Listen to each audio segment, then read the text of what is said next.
Kisahmuslim.com. Kisah penggugah jiwa.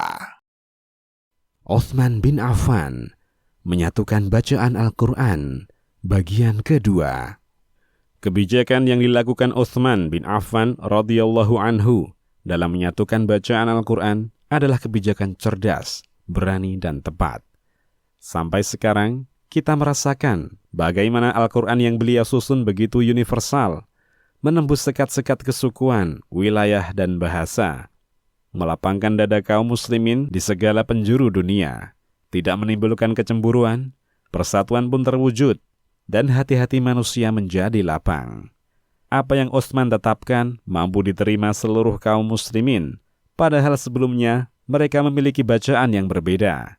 Inilah jiwa kepemimpinan sejati. Ia mempersatukan umat yang sebelumnya terpecah, bukan malah mengeluarkan kebijakan yang memanaskan suasana di tengah-tengah ketenangan dan persatuan umat.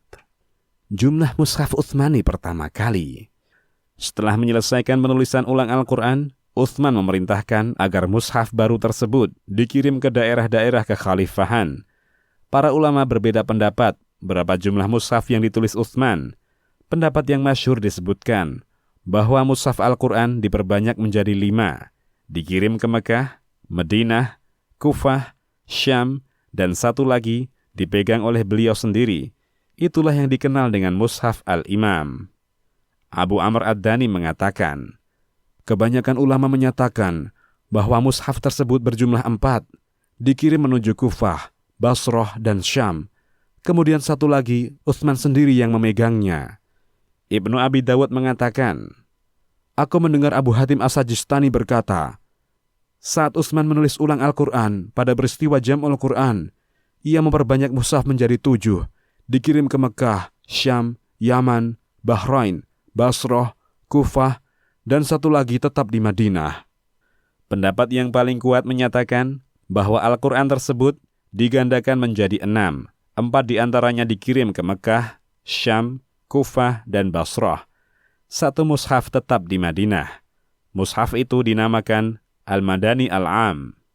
Dan satu lagi, Utsman sendiri yang memegangnya. Mushaf ini disebut dengan Al-Madani Al-Khas atau Al-Mushaf Al-Imam Al-Itqan. Pelajaran dari peristiwa Jam'ul Quran. Pertama, seorang pemimpin hendaknya mengeluarkan kebijakan yang mempersatukan umat dikala mereka berpecah belah, bukan sebaliknya, memanaskan dan memecah umat saat kondisi mereka tenang. Kedua, Mushaf Utsmani menjadi jalan tengah dan pemersatu. Ketiga, pemerintah mengawasi dan menyebarkan mushaf Al-Quran. Keempat, solusi memusnahkan ayat Al-Quran yang terdapat dalam Al-Quran yang sudah lusuh tidak terpakai atau tulisan-tulisan di buku dan kertas adalah dengan cara dibakar, seperti apa yang dilakukan Utsman dan disepakati sahabat yang lain, sehingga ayat Al-Quran tidak dihinakan dengan dibuang di tempat sampah atau dijadikan bungkus dan alas-alas sesuatu yang tidak sesuai dengan kemuliaannya. Demikian, wallahu a'lam. Kisahmuslim.com. Kisah penggugah jiwa.